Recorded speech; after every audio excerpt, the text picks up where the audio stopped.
live presentation. In this evening live presentation, we are going to look at a woman's cycle, look at the rhythm and the hormone changes. You look at issues, cancer prevention, and the changes of the energy levels with the rhythm changes across a woman's life. If I told you that a lady's rhythm is so powerful that it can create life, fight diseases, and tell you exactly what it needs if only we listened. This is how a lady's body rhythm is designed.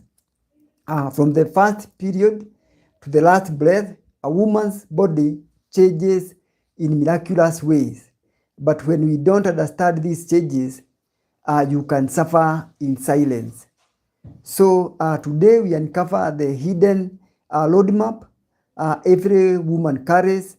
We look at the hormonal journey and how to connect the energy and cancer prevention and also lifelong wellness. So let's dive in so that we see what happens in a lady's life. So it is important that we understand ladies' reproductive journey from puberty to early adulthood. And we are talking about the years from 10 to 25 years. And you find in these early years, the key hormones that are at play include the hormone we call estrogen, progesterone, luteinizing hormone, and follicle stimulating hormone. These four hormones are the ones that are at high play in a lady's menstrual cycle. So usually when the menstrual cycle begins, there is a mood shift.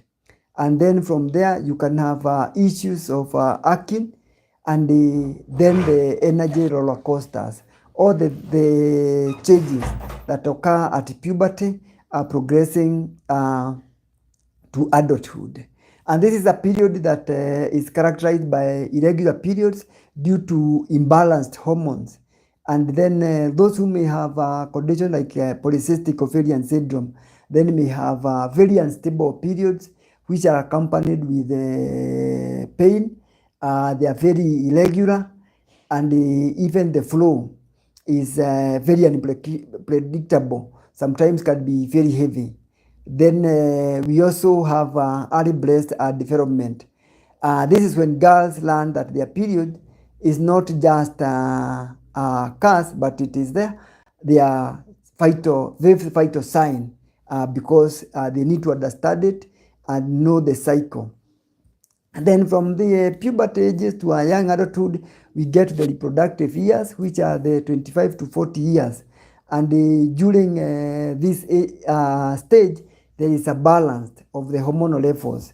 The hormones are well balanced, estrogen, progesterone, and these are the main driving forces in the normal menstrual cycle and the reproduction of a woman.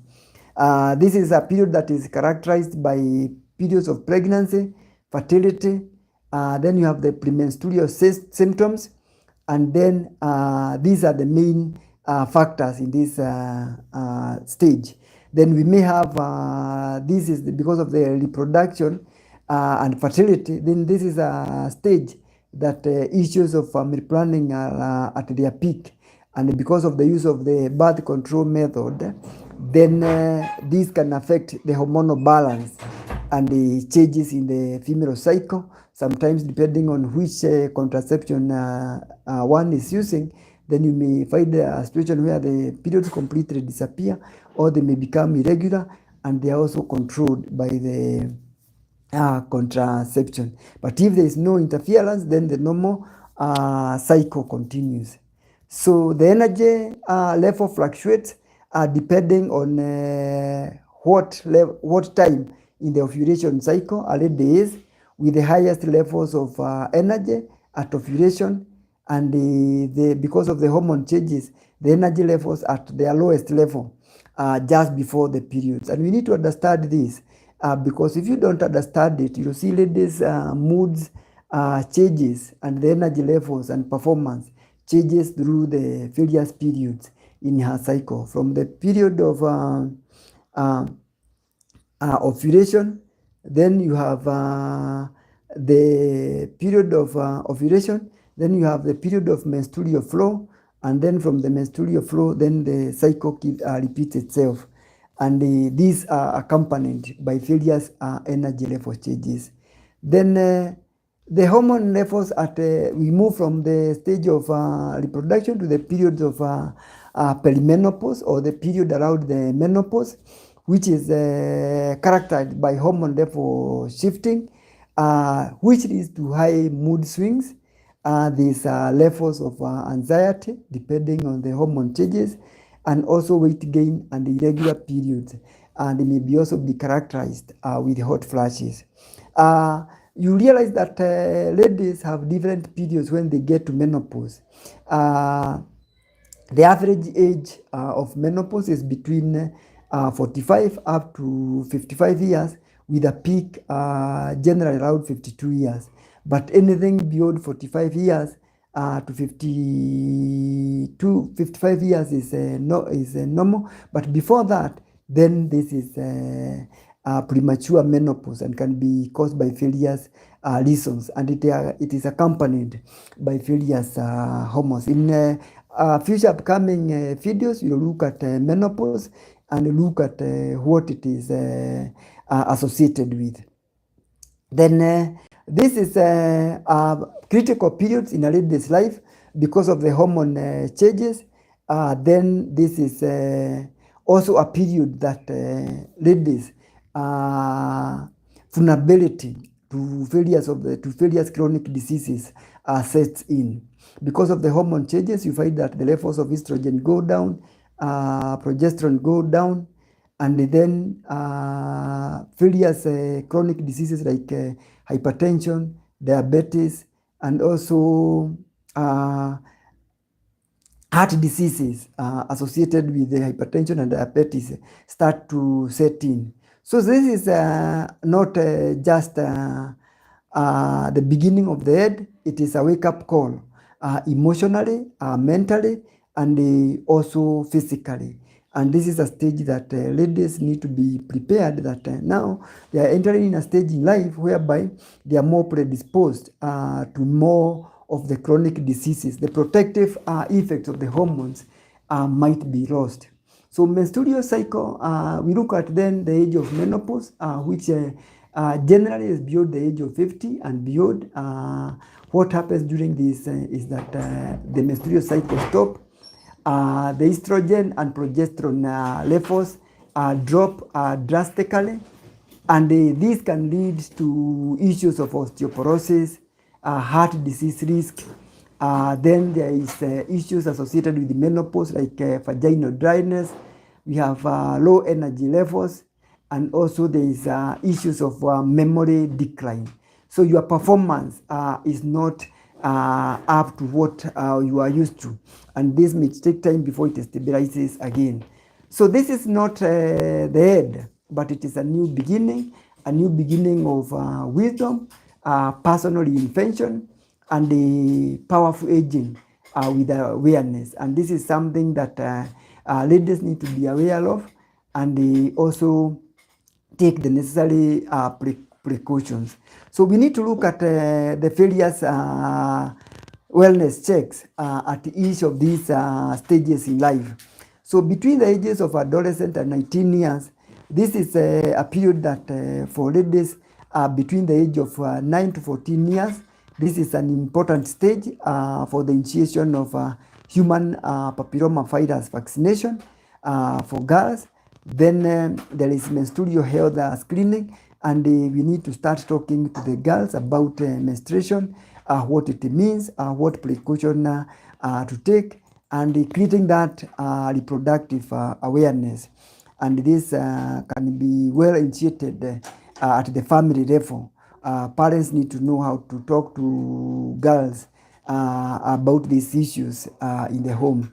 Then there are the mental health issues associated with this, and also there is need for support because of the body self-image. And then there is also the sexual and reproductive health education, which is very important because the girls, they need to know about their reproduction and the maturity of their system. Then you look at early adulthood, which is between the ages of 20 to 39. What are the important screening checks that are important? We need to start doing pap smears from the age of 21, which you do after every 3 years. And if you have tested for human papilloma virus, it tests negative, then you can do the pap smear every 5 years. If you're not able to do the pap smear in most of our developing countries, then the common test that is done is the CIA 3. And this is a stage whereby there is application of acetic acid on the surface, and after the acetic acid is applied, then you just look and see the color changes. This is what is expected of a normal surface. And then you can also feel like you can also cervical cancer needs to be tested.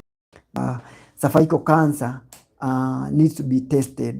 Then there is need for screening for sexually transmitted. That self-breast examination, which should be done every time after the end of the periods, and specifically after the end of the period, because the sensitivity of the breast is less at this time, and also it is necessary because the stimulation of the hormones is at its lowest level, so you can be able to pick up abnormal growth or abnormal development at this stage. Then preconception checkups, something that is not done very much in our setups, but ladies need to know that it is important to prepare for pregnancy with health checks, making sure that everything is at its maximum, and the need for start taking supplements like folate to prevent neurotube defects in unborn babies.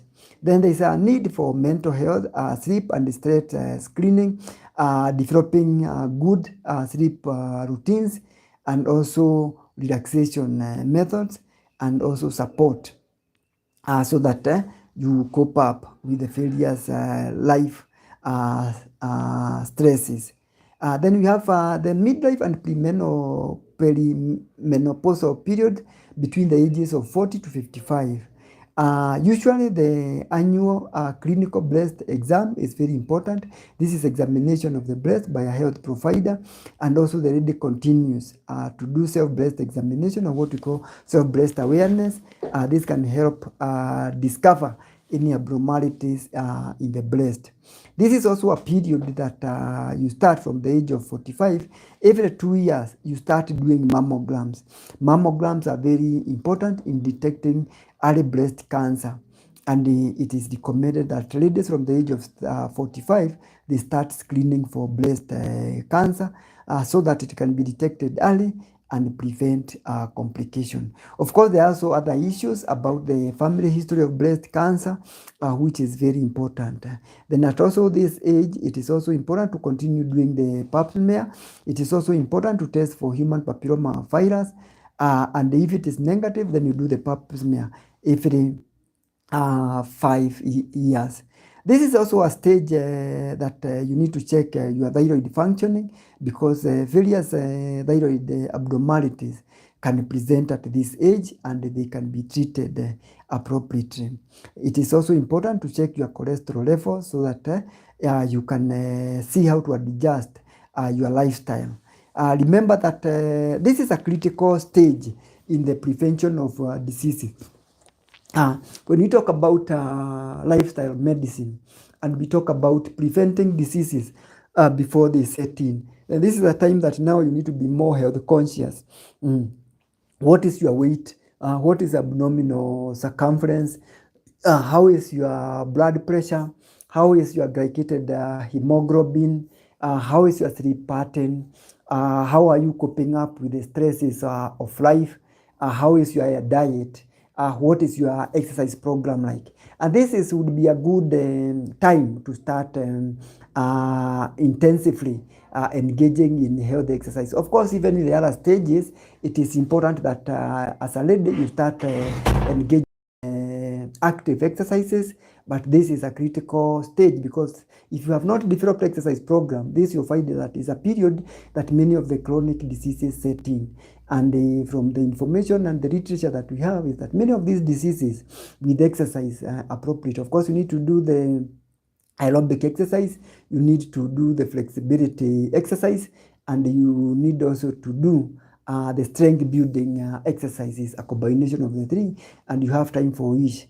This will help build your bone density and prevent bone loss, which can lead later in life to osteoporosis. Osteoporosis is the process whereby you lose most of the bone density, and out of this you can have serious complications of fractures. And this would also be a good period to look at your calcium consumption, your diet, what does it consist of, so that you engage yourself in healthy eating. Then mental wellness, sleep, issues of changes in libido also come in, which is changes in the sexual desire, which can be contributed to various reasons, and also changes in the energy levels. So these things need to be checked in. Menopause and the senior years from the age of 55, we need to still continue doing mammograms every 2 years. Then from the age of 45, it would be necessary to do colonoscopies every 10 years. Colonoscopy is a test that is done to check your lower gut because colorectal cancer is one of the cancers that is now disturbing and causing death from the age of 45 among male and females. And usually it starts as a premalignant lesion, or what we call a polyp. And when these polyps can be detected and removed early, then you prevent progression to ovary cancer. In one of my upcoming yeah, videos, I'll talk about the necessity of colonoscopies and the barriers that people have to colonoscopies. Then it is also important to do DEXA scans to check your bone density and prevent and take necessary remedies to prevent osteoporosis. Then cardiovascular risk checkups, which include checking your cholesterol, checking your blood pressure, checking your blood sugar, and also looking at your sleep patterns and your stress management. Then you may have issues of checking cognitive health, prevention of hair or falls, and also urinary system health. So prevention is the most powerful medicine, and it starts with knowing what to ask for. And that is the purpose of all these health, so that you know what to anticipate and what to expect. And then being well informed, then you can be able to take charge of your health. So what are some of the cancer screenings that are necessary in a woman's life? We have talked about pap smears, which start at the age of 21, and then every 5 years if you are HIV negative, but if you are HIV positive, then every 2 years. You also need to do a checkup for human papilloma virus, and if it is negative, then you continue with the pap smears every 5 years. And if remember the importance of vaccination, especially in young girls. So this should be done from the age of 30 to 65. If it is normal, then it should be done every 5 years.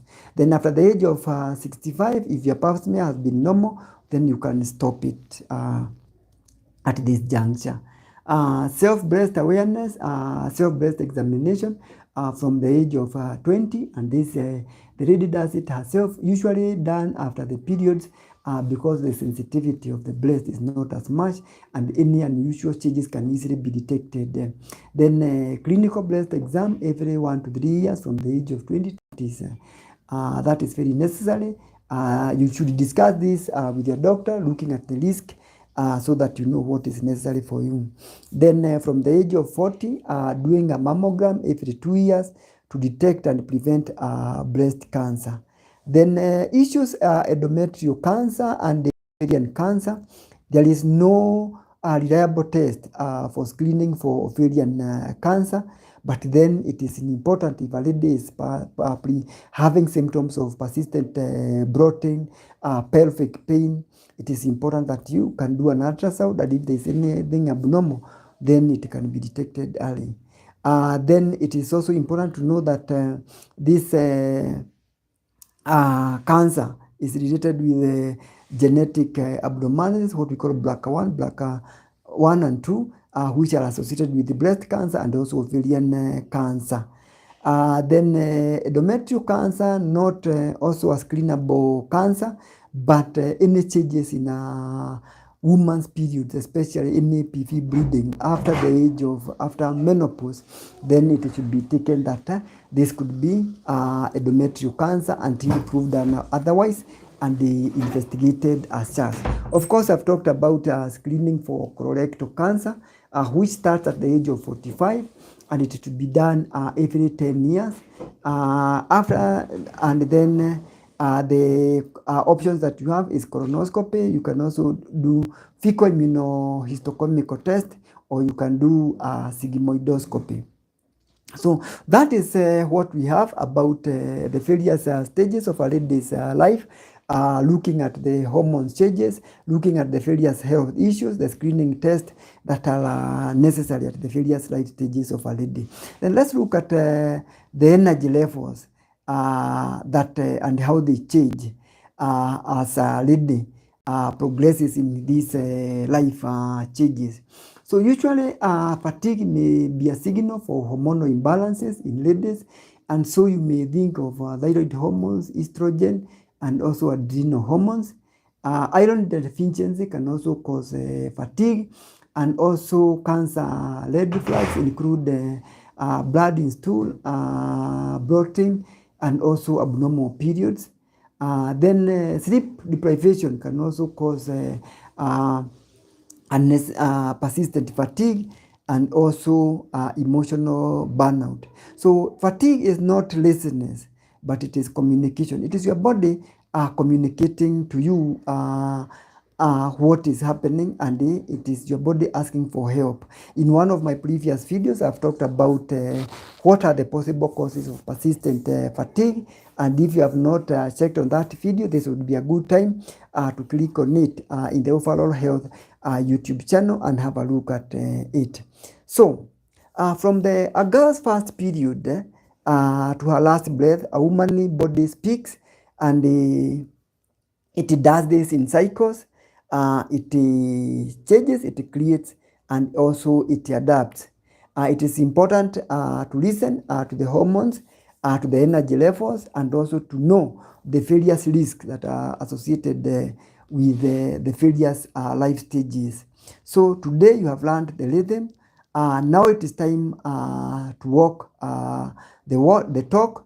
And if you have benefited from any information in this live presentation, it would be good to share it with another lady so that the woman's voice does not go unheard. And remember that all these symptoms that you experience, it is your body talking to you and asking for help.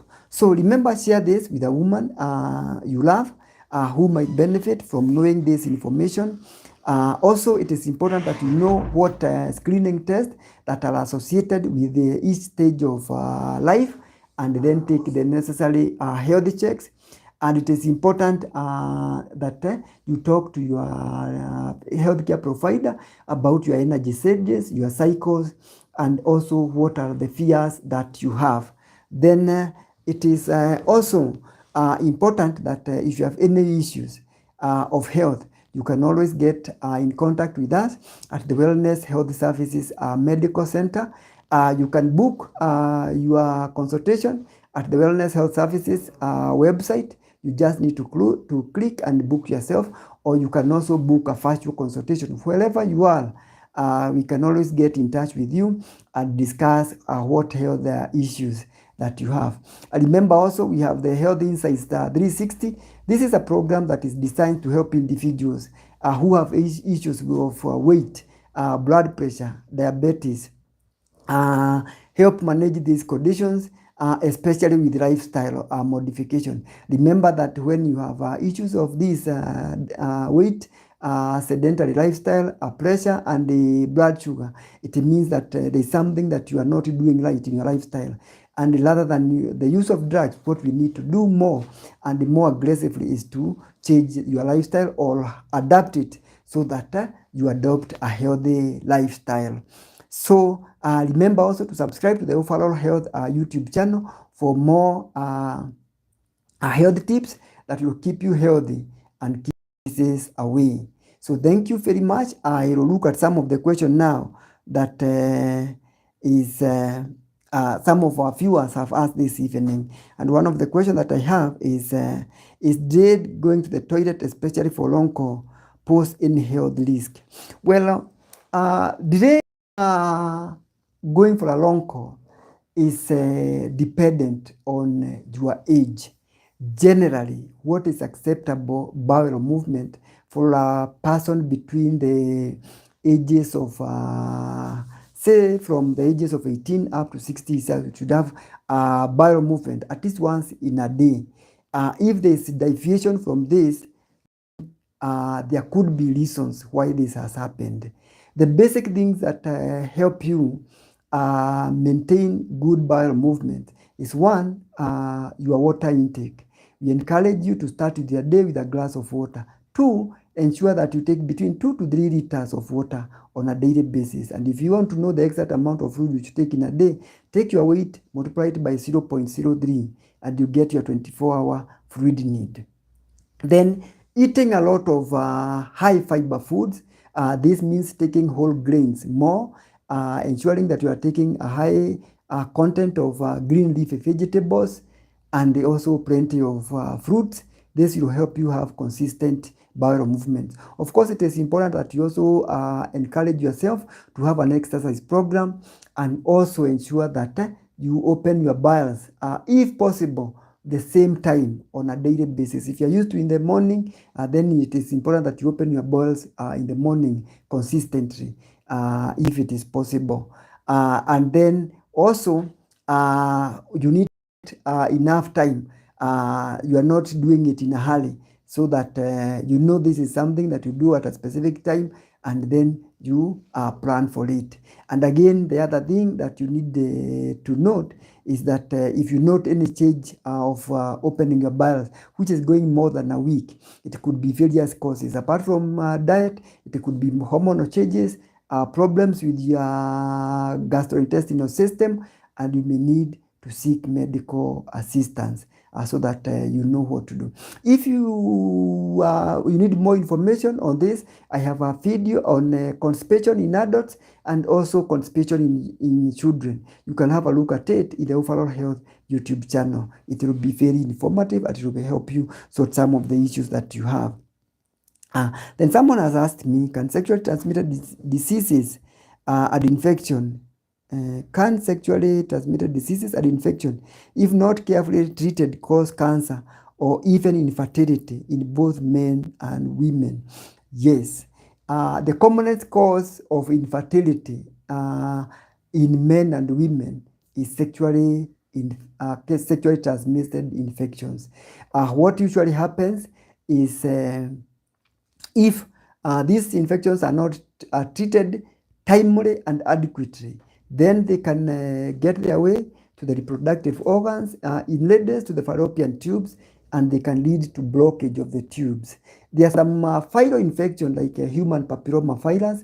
As I said, human papilloma virus is a sexually transmitted infection, and it is the organism that is associated with the cervical cancer. So it is sexually transmitted. And we also have other viruses that can cause conditions like chondromata and even valve obstruction of the tubules that are concerned with the transfer of semen from the testicles to the penis. And if this block, then this can lead to infertilities. So yes, a sexually transmitted infection, they need to be treated timely and adequately, complete the dose as necessary. So it is very important that they are adequately treated. Then someone has asked me, I sometimes feel like I'm going mad. What can be the problem, especially during cold weather? Now, there are many things that can cause mental disturbances. Well, weather is one of them, but there are many things that could be going on in your life. So what I would advise you, if you have a specific problem, you can always book a consultation with me or direct message me through my number on some of my videos in the Overall Health YouTube channel. And also, it is important that you learn what I call stress management. How do you manage stress? One of the ways is to practice mindfulness, meditation, practicing journaling, ensuring adequate sleep, and also exercise. There are some also very helpful routines that people create, like doing a nature walk.